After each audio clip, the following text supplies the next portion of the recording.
Aujourd'hui, je vais vous présenter quelques exercices sur la géométrie de l'espace, études analytiques. Donc, on commence par le premier exercice.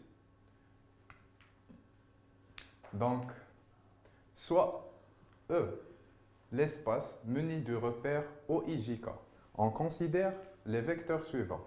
Le vecteur E de coordonnées 1, 1, 1, le vecteur V de coordonnées -2, 1, 1, le vecteur W de coordonnées 0, 1, 2, le vecteur P de coordonnées 0, 3, 3 et le vecteur Y de coordonnées 1, M et 2, avec M un paramètre réel. Donc, le but de cet exercice est de pouvoir montrer la coplanarité de trois vecteurs. Donc, sur la première question, on nous demande de montrer que E et V et P sont des vecteurs coplanaires. Donc, pour ce faire, il suffit de rappeler la propriété suivante. Donc, on a vu sur le cours que trois vecteurs sont coplanaires si et si seulement si leur déterminant est nul. C'est-à-dire que pour répondre à cette question ou pour montrer que les trois vecteurs E, V et W sont coplanaires, il suffit de calculer leur déterminant et de savoir ou de vérifier est-ce qu'il est nul ou pas. Donc, je rappelle les trois vecteurs en question. E de coordonnées 1, 1, 1, V de coordonnées -2, 1, 1 et P de coordonnées 0, 3, 3. Donc, faites attention ici. Quand je calcule le déterminant de trois vecteurs, il faut que chaque colonne correspond exactement au vecteur choisi. C'est-à-dire que l'ordre ici est très important. Donc, déterminant des trois vecteurs, c'est cette écriture-là. Et on calcule le déterminant en développant par cette ligne. Donc, si j'enlève la première colonne et la première ligne, j'obtiens un facteur de cette écriture, qu'on sait déjà la calculer. Donc, après le calcul, on obtient que le déterminant est égal à 0 plus 6 moins 6 qui est égal à 0. Donc, on vient de montrer que déterminant de ces trois vecteurs est égal à 0. Et d'après la propriété, si le déterminant de trois vecteurs est égal à 0, c'est-à-dire que les trois vecteurs sont coplanaires. Maintenant, on passe à la deuxième question. On nous demande de montrer que les trois vecteurs E, V et W ne sont pas coplanaires. C'est-à-dire qu'on va utiliser la même propriété. C'est juste que si les trois vecteurs E, V et W ne sont pas coplanaires, c'est-à-dire que leur déterminant il sera différent de 0. Donc, je rappelle les trois vecteurs E, V et W. Ensuite, je calcule leur déterminant tout en gardant le même ordre de ces trois vecteurs. Donc, après le calcul du déterminant, je reçois, ou bien je trouve que le déterminant est égal à 3, c'est-à-dire que le déterminant n'est pas nul. Et d'après la remarque, si le déterminant de trois vecteurs n'est pas nul, c'est-à-dire que les trois vecteurs ne sont pas coplanaires. Donc ensuite, on passe à la troisième question et la dernière dans cette première partie de l'exercice. Donc, la question est la suivante. Il faut déterminer le paramètre M du vecteur Y pour que les trois vecteurs E, V et Y soient coplanaires. Donc déjà, il faut qu'on se base sur la condition suivante. On nous dit que les trois vecteurs E, V et Y doivent être coplanaires. C'est-à-dire que le déterminant de ces trois vecteurs doit être égal à nul. Et à partir de cette relation, je vais essayer de calculer le déterminant de ces trois vecteurs tout en gardant la position de chacun des vecteurs. C'est-à-dire 1, 1, 1 sont les coordonnées du vecteur E, -2, 1, 1 sont les coordonnées du vecteur V, et 0, M, 2 sont les coordonnées du vecteur Y. Après avoir résolu mon déterminant, bien sûr, je trouve à la fin que 6 moins 3M égale à 0.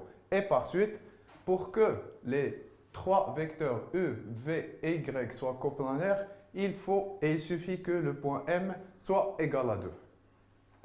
Donc, ceci est pour la première partie de l'exercice où on a traité en général quand est-ce que trois vecteurs sont coplanaires. On va essayer de faire pareil dans la deuxième partie de l'exercice, mais cette fois-ci, à la place de travailler avec des vecteurs, on essaiera de travailler avec des points. Ce qu'il faut garder en tête, c'est que pour déterminer un vecteur, on peut déterminer les coordonnées d'un vecteur tout en sachant les coordonnées de ces points. Donc, dans la deuxième partie, toujours dans un espace muni du repère OIJK, on considère les points suivants, A, B, C, D et E. Donc, la première question est de montrer est-ce que les points A, B, C, D sont coplanaires. Pour ce faire, donc pour montrer que les 4 points sont coplanaires, il suffit de construire 3 vecteurs à partir de ces 3 points, ensuite calculer leur déterminant et montrer que leur déterminant est égal à 0. C'est-à-dire, en d'autres termes, si A, B, C, D sont coplanaires, c'est-à-dire que AB et CD et AD sont coplanaires, c'est-à-dire que le déterminant des 3 vecteurs est égal à 0. Un petit rappel, si à partir de 4 points ou bien à partir de 2 points, on veut déterminer les coordonnées d'un vecteur, la relation est la suivante. Pour A, de coordonnées XA, YA et ZA, et pour B, de coordonnées X, B, YB et ZB, on peut facilement retrouver les coordonnées du vecteur AB par la relation suivante. Donc XB moins XA, YB moins YA et ZB moins ZA. Donc ensuite, en utilisant cette formule, je peux facilement retrouver les coordonnées des vecteurs AB, AD et AC.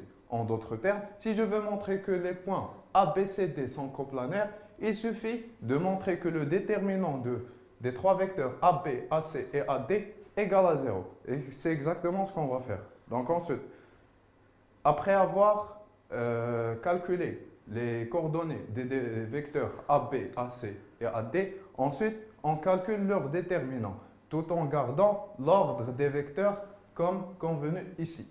Donc après avoir calculé mon déterminant, je trouve qu'il est égal à 0. C'est-à-dire, je viens de montrer que les 3 vecteurs AB, AC et AD sont des vecteurs coplanaires. Et par suite, je peux facilement dire que les points A, B, C, D sont coplanaires. Maintenant, on passe à la deuxième question. Donc, on nous a demandé sur la deuxième question de montrer que les points A, B, C et E ne sont pas coplanaires. C'est-à-dire qu'on va utiliser le même raisonnement de la première question. C'est-à-dire qu'on va essayer de construire 3 vecteurs à partir de ces 4 points. Ensuite, on va calculer le déterminant de ces 3 vecteurs. Si le déterminant est égal à 0, c'est-à-dire que ces 3 vecteurs sont coplanaires et par suite les points sont coplanaires, et sinon, si le déterminant des 3 vecteurs n'est pas nul, donc automatiquement, je pourrais dire que les 4 points ne sont pas coplanaires. Donc ici, à partir de cette formule, je rappelle déjà que sur la première question, on avait calculé les coordonnées de AB et AC, mais maintenant, on va calculer les coordonnées de AE pour pouvoir, à partir des points A, B, C et E, construire 3 vecteurs qu'on va calculer leur déterminant ensuite. Donc maintenant, on va calculer le déterminant de AB, AC et AE. À la fin, on obtient que le déterminant est égal à 20. C'est-à-dire que AB et AC et AE ne sont pas coplanaires. Si les 3 vecteurs ne sont pas coplanaires, alors automatiquement les 4 points qui les constituent, A, B, C et E, ne sont pas coplanaires. Donc, ce qu'il faut garder en tête, c'est en général, pour dire que 3 vecteurs sont coplanaires, il suffit de calculer leur déterminant. Si le déterminant est égal à 0, alors automatiquement, les vecteurs sont coplanaires. Si le déterminant est différent de 0, on dit que les vecteurs ne sont pas coplanaires. Donc maintenant, on passe à l'exercice numéro 2. Donc, sur l'exercice numéro 2, on va voir une autre partie du cours qui est exactement la représentation paramétrique d'une droite. Donc, on sait tous que dans l'espace, une droite est toujours paramétrée par un point et un vecteur directeur. C'est-à-dire, ici par exemple, on va étudier ou bien on va essayer de chercher des représentations paramétriques de droite qui sont repérées par un point et un vecteur directeur. Donc, l'énoncé est le suivant. On considère l'espace E muni du repère OIJK et on considère les points de l'espace A, B, C et D et le vecteur E. Donc, la première question est de déterminer une représentation paramétrique de la droite D qui passe par le point A et qui est dirigé par le vecteur E. Donc pour ce faire, il faut que je rappelle la chose suivante. Avant que je vous donne l'écriture paramétrique, il est préférable que vous reteniez la chose suivante. Supposons qu'on a oublié la formule de cours. Donc ce qu'on va faire, c'est qu'on va prendre par exemple un point de l'espace et on va considérer que ce point M, le point M, appartient à la droite D. Donc en général, quand je dis qu'une droite D passe par un point A de coordonnées XA, YA, ZA et qui est dirigé par un vecteur directeur E de coordonnées alpha, bêta, gamma, donc le fait de dire que le point M appartient à la droite D, c'est-à-dire qu'il existe un réel T tel que AM égale T fois E. C'est-à-dire que le vecteur AM et le vecteur E sont parallèles. Donc, ensuite, ce qu'on va faire, c'est essayer de traduire en coordonnées cette écriture ou cette équation. Donc, on sait, d'après le premier exercice, que si on a les coordonnées du point A et on a les coordonnées du point M, on peut facilement retrouver les coordonnées du vecteur AM. Donc, les coordonnées du vecteur AM sont exactement x moins xa, y moins ya et z moins za. C'est exactement ce qu'on a écrit ici. Donc, voici les coordonnées du vecteur AM et ici, on retrouve les coordonnées du vecteur TE. Donc, ensuite, on fait passer les valeurs xa, ya et za de l'autre côté et on obtient le système suivant. Donc, ce système-là est appelé une représentation paramétrique de la droite D qui passe par le point A de coordonnées xa, ya et za et de vecteur directeur E de coordonnées alpha, bêta et gamma. Donc ensuite, pour retrouver une représentation paramétrique de la droite D, tout ce qu'il nous faut, c'est tout simplement un point de la droite et ensuite un vecteur directeur. Donc on sait déjà d'après l'énoncé que la droite D passe du point A de coordonnées 1, 3, 1 et de vecteur directeur moins 1, 4, 1. D'après ce qu'on a vu, une représentation paramétrique d'une droite, c'est exactement une écriture de cette forme. Donc pour retrouver la représentation paramétrique de la droite D, il suffit de remplacer A par les coordonnées et le vecteur directeur par les coordonnées. Et à la fin, on obtient le système suivant qui est une représentation paramétrique de la droite D, où x égale à 1 moins t, y égale 3 plus 4t et z égale 1 plus t. Donc, passons à la question suivante. Donc, la question suivante, on nous demande, est-ce que les points B, C, D appartiennent à la droite D? Donc, pour que le point B appartienne à la droite D, il faut qu'il existe un réel T vérifiant le système suivant, c'est-à-dire qu'il doit vérifier la représentation paramétrique de la droite qu'on a vue tout à l'heure. Donc ici, il suffit de remplacer x, y et z par les coordonnées du nouveau point B. Et on essaie de retrouver un réel T vérifiant cette égalité. Donc si on remplace les valeurs de x, y et z sur la formule, à la fin on obtient que t égale à moins 1, t égale à moins 1,5 et t égale à 1. C'est-à-dire que ce n'est pas juste, absurde, parce qu'on ne peut pas avoir différentes valeurs de t. Donc, dans ce cas, on en déduit que le point B n'appartient pas à la droite BC. Donc, même question, mais cette fois-ci, on va essayer avec le point C. Donc, pour que le point C appartienne à la droite BC, il faut qu'il existe un certain réel T de telle manière que les coordonnées de ce point C vérifient cette relation. Donc, après avoir remplacé dans notre système, on obtient que 3 égale à 1 moins t, moins 3 égale à 3 plus 4t et 1 égale à 1t. Après résolution, on obtient que t égale à moins 2, t égale à moins 3 sur 2, t égale à 0. Donc ici, pareil, on remarque que la valeur de t n'est pas fixe, c'est-à-dire que absurde. C'est-à-dire que C n'appartient pas à la droite BC. Pour que C appartiennent à la droite BC, il faut qu'on retrouve la même valeur de t. C'est ce qu'on va voir ici par exemple pour le point D. Donc pour que le point D appartienne à la droite BC, il suffit qu'il existe un réel t, vérifiant l'égalité suivante. Donc ici, on replace x, y, z par les coordonnées du point D. On obtient 2 égale 1 moins t, moins 1 égale 3 plus 4t et 0 égale à 1 plus t. Après résolution du système, on trouve facilement que la valeur de t égale à moins 1 sur les trois équations. C'est-à-dire que ce système est vérifié pour t égale à moins 1. Et par suite, on en déduit que le point D appartient à la droite BC. Donc ensuite, sur la troisième question, on nous a demandé de déterminer une représentation paramétrique de la droite BC. Donc, comme on a vu sur la première question, on a vu carrément comment construire cette représentation paramétrique.